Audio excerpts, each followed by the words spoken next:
Alright, so what we are going to see today is semi-infinite systems. So, all along we had looked at boundary value systems where you have specific temperatures or specific fluxes etc., which is specified in either of the boundaries. We had looked at semi-infinite system very briefly when we discussed the extended surfaces. So, we are going to look at conduction in semi-infinite system with a much more detail today. So, let us say we consider a surface. Okay. So, let us say we consider a surface which actually extends all the way up to infinity in one direction. Okay. So, this is x and this is x equal to 0 and it goes all the way up to infinity. Okay. So, we are going to look at how to characterize the transient conduction in semi-infinite systems. Okay. So, that is what we are going to see. We are going to look at transient, transients in semi-infinite systems. We did look at it, we look at the steady state when we actually discussed the extended surfaces. So, let us see what happens when the transient actually, what kind of role that the time axis plays in these kinds of systems. So, supposing we assume that the temperature of the surface is Ts, okay, and if we assume that the initial temperature, okay, so the temperature of the semi-infinite system is at, let us say Ti, that is the initial temperature and it is not an unrealistic. So, if you have a very long fin, for example, if you want to look at the conduction in a lake, for example, okay, you have one surface which is maintained at a certain temperature and lake is a pretty big lake. So, you could in principle assume that it is a semi-infinite system. In some of the swimming pools, the heating is also done in a certain way. So, for example, I think it is not the case in our swimming pool in IIT, but there are other swimming pools where the temperature of the water is always maintained. So, you have heaters placed at different locations and the temperature of the water is maintained just about 25 degrees C. So, it is very important to understand how the conduction process occurs. Of course, there will be convection when somebody is swimming, but let us say when nobody is swimming, then water is not displaced and so it is primarily conduction which is actually controlling the temperature transport, heat transport process in that kind of a system. So, one could assume that to be a semi-infinite system if it is a very long swimming pool, okay. Depending upon where the heating elements are placed, one could assume in different cases a semi-infinite system, okay. Alright, so what are all the transport processes which are occurring here? Yeah, what are the transport processes? It's just conduction. So, supposing if I assume that the heat generation is 0, okay, and I maintain that one end of the surface is maintained at a certain temperature, surface temperature Ts, then the only process which is occurring, the only transport process is conduction. Conduction is the only transport process. So, what is the model? So, the model is K d square del square T by del x square equal to rho Cp into, that is the model. So, we could rewrite this dou x square equal to 1 by alpha, where alpha is K by rho Cp. This is the thermal diffusivity of the semi-infinite system that we are considering. Okay. What are the boundary conditions? T at x equal to 0 equal to Ts and T at x tending to infinity is given by Ti, it is not 0, okay. So, because it is infinite system, you could expect that the amount of heat that is transferred from one end of the surface is not penetrated sufficiently enough to the other end of the system that we are looking at. Therefore, at x equal to infinity, you would expect that the temperature is maintained at the same initial temperature of that particular system, okay. And one could write initial condition, that is Ti. Is that clear to everyone? Any questions on this so far? So this cannot be translated into a eigenvalue problem that we have been using all these days, right? In the last 7 lectures, whatever eigenvalue problem method we have used, it will not work here because one of the boundary is actually infinity. So it's not a clearly bounded problem. So therefore we need to use a slightly different method. So which is called the similarity transformation method or similarity variable method.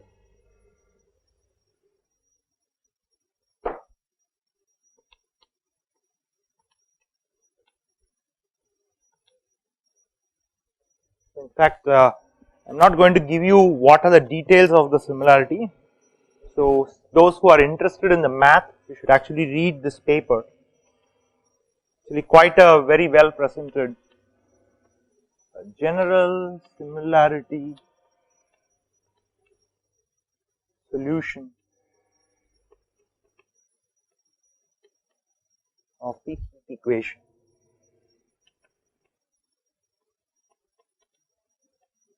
And the authors are Blumen and Cole, and it's in the Journal of Math and Mechanics.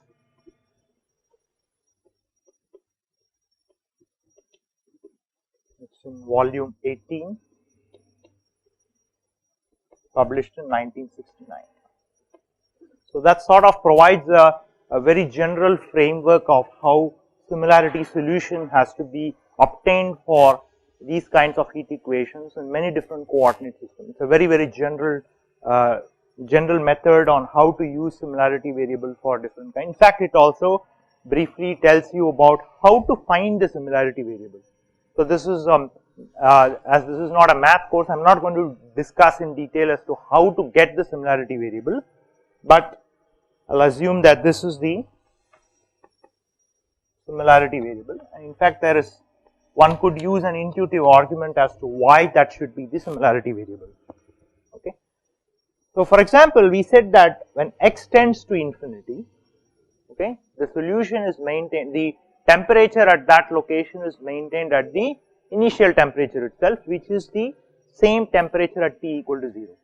So somehow the process which is occurring in the x direction and time has to be related, because in some location the temperature turns out to be the same temperature as the initial condition.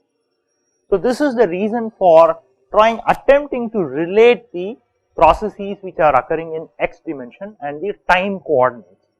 For a moment you could assume time coordinate as a similar coordinate system as x, y, z. So they have to be related to each other because the boundary condition specifies so. So if you look at the general similarity method, if you follow it, what you will get is that the similarity variable is eta, which is given by x by square root of 4 into alpha t. What is alpha? It's thermal diffusivity, right? So it tells you the extent of diffusion per unit time. So when you multiply by time, what you get is the square of the distance that the energy has traveled in that coordinate system, right? And square root of that will tell you what is the approximate distance the energy has traveled because of the conduction process. So that's the reason for having a scaling of x by square root of 4 alpha t. So this 4 actually comes from the scaling argument, which you will actually see in this particular paper if you read it carefully. Okay. So really the rationale is that alpha characterizes the diffusion, thermal diffusion, and alpha in square root of alpha t, in some sense it tells you what is the characteristic length of diffusion. So square root of alpha t is the characteristic length of diffusion. So note that there is no clear length scale, right? In fact, that was the reason why we were not able to use the eigenvalue problem method. There is really no clear length scale in that direction. So one could define a length scale as square root of alpha t, which is in some sense dimensionally is equal to the thermal diffusion length, and so we use that as a scaling factor for the x direction, and that's how the similarity variable is defined. So now this 4 obviously I told you that it comes from the general method. If you use it properly, 4 will come out as a scaling factor. So this is the transformation variable that we will use. So now we need to define dt by dt. We have to transform all the differentials in that particular similarity variable. So we can use chain rule, dt by d eta into d eta by dt. Okay, that's the total variable.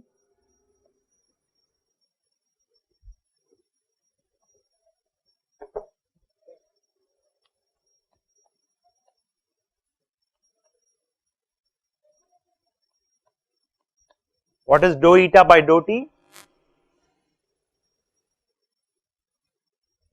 You can find from here. What is it?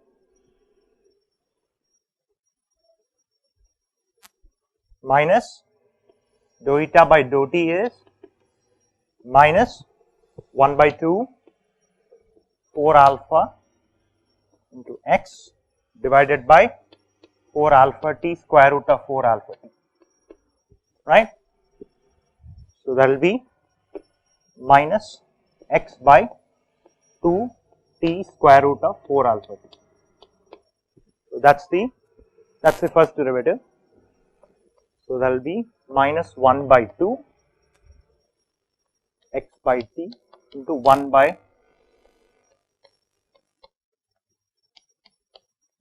d. What about dou x? Similarly we could write, so dt by d eta dou eta by dou x, that will be dou eta by dou x is 1 by root 4 alpha t. So that will be 1 by square root of 4 alpha t into dt by d eta. And we need to write the second derivative, d by dx of dt by dx. So that will be 1 by 4 alpha t into d square t by d eta square. Okay.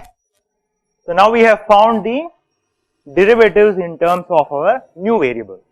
So now we can substitute that in the model equation.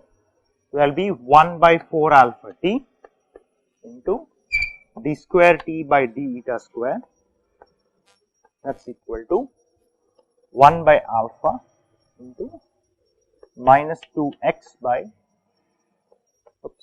x minus x by 2t into square root of 4 alpha t into dt by d eta. Okay. So now we can do a little bit of algebra, cancel the like terms. So it will be d eta by d square is minus 2 eta into dt by d eta. So that will be the model equation in terms of the new variable. So what has happened, because we have related the processes, the conduction process which is occurring in x direction and the time that it takes for the diffusion to occur, we have actually reduced the number of variables or the number of dimensions if you use time as one of the dimensions. So everything we have now expressed in terms of a ODE, we have reduced the PDE into ODE by using a similarity variable. Okay. What are the boundary conditions?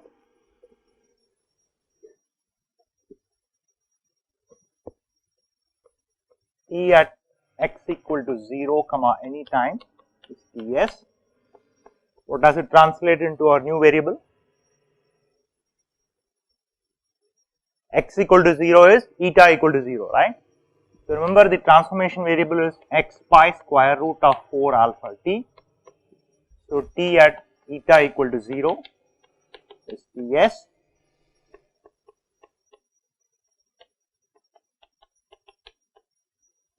What about this boundary condition? So this says t at as eta goes to infinity will be Ti. What about the initial condition?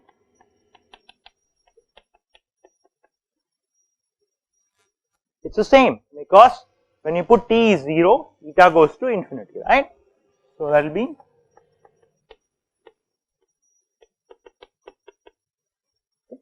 So, it is a second order ordinary differential equation. So, we really need only two boundary conditions because of the similarity variable that we have used. Two boundary conditions that is required, they have crashed into one boundary condition for the new problem. Okay. So, this is the correct problem. Okay. So, the way to solve this is, any suggestions on how to solve this equation? Take dt by d eta on the denominator and integrate. Okay. So, we can slightly rewrite this equation as d by d eta dt by d eta equal to minus 2 eta into dt by d eta. So, that is the model equation, and integrate this equation, integral d of dt by d eta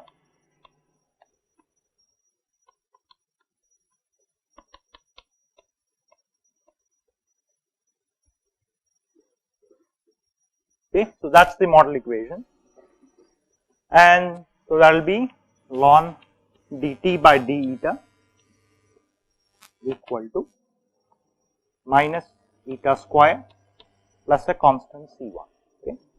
And so, we can rewrite this as dt by d eta equal to C1 exponential minus eta square.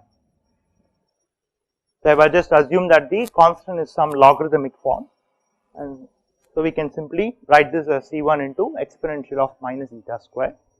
So, therefore, temperature T is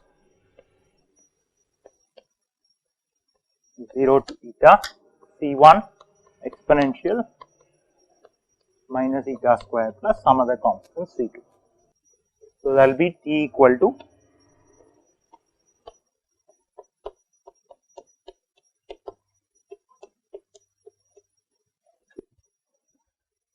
so when eta goes to infinity, eta goes to 0, okay. So, we said T at eta equal to 0 is Ts, right. So, we substitute this boundary condition. What happens to this integral when eta goes to 0?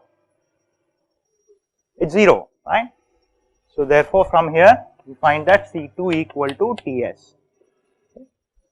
Then we have eta going to infinity, that is Ti. Okay. So, that will be Ti equal to integral 0 to infinity exponential C1 okay.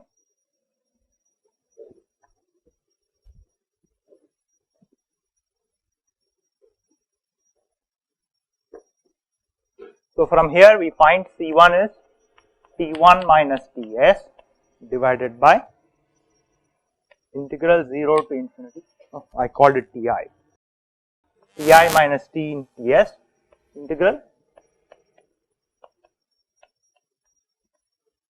that should be a d eta here, should be a d eta.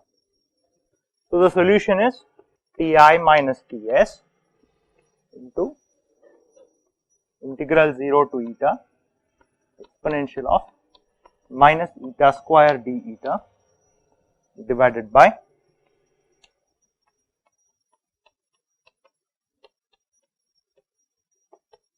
plus Ts. Okay. So, we can just rewrite this as T minus Ts divided by Ti minus Ts is integral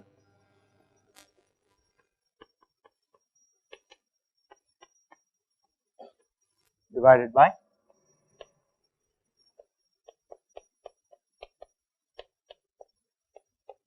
okay. So, what is this numerator called as? Has anyone seen that expression before? It is called error function. So, it is a fairly well characterized function, and 0 to infinity integral has already been calculated. So, the root pi by 2, very good. So, that will be 2 by root pi into integral 0 to eta exponential of minus eta square d eta. So, it is called the error function, and it is a fairly well characterized function, and all the properties of the error function is known. Okay. So therefore, we should be able to calculate the actual temperature distribution, which is the objective of the problem at hand, right. We want to always quantify what is the temperature distribution. Okay. Any questions on this so far? So this whole thing is called the error function, okay. So those who don't know that. So this is called the error function of eta. Any questions? Okay. So as we observed in the last several lectures, we said that what we want to really find is what is the heat transport rate. That's what we want to find. Okay. So here when we say heat transport rate, what is meaningful is the heat transport rate at x equal to 0. We want to know how much heat is being transported at the the boundary where the temperature is maintained at Ts. Okay. So that's what we want to find. So that's given by minus k into whatever is the area into dt by dx at x equal to 0. Okay. So once again we can use chain rule and we say this is minus k a into dt by d eta into dou eta by dou x, and x equal to 0 is eta equal to 0, right. So that's what we want to find, and so this will boil down to minus k Ts minus Ti into 2 by root pi exponential minus eta square into 4 alpha t to the power of minus half evaluated at eta equal to 0. So that will be, that will be k into minus sign is already taken care of. So that will be k into a into Ts minus Ti divided by root of pi alpha t. Okay. So that will be the heat transfer rate, that is the rate at which heat is being transferred from the leading surface to the system. Okay.